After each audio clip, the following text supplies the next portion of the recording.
சென்னை தியாகராய நகரில் உள்ள பெட்ரோல் பங்கில் காரில் இடிப்பது போல வந்தவரை தட்டி கேட்ட காவலர் மீது கார் ஓட்டுநரும் அவரது நண்பர்கள் 2 பேரும் தாக்குதல் நடத்தும் சிசிடிவி காட்சிகள் வெளியாகியுள்ளது.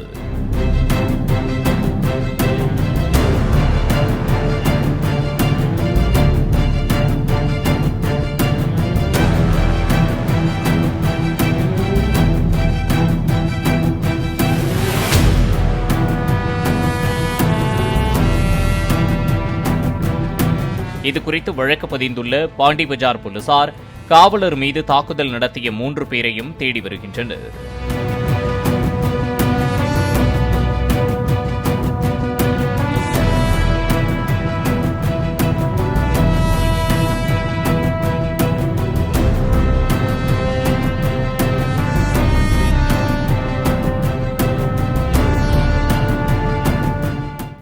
பிளே ஸ்டோர் மற்றும் ஆப் ஸ்டோரில் இருந்து பாலிமர் செயலியை QR கோடு மூலம் பதிவிறக்கம் செய்யுங்கள்.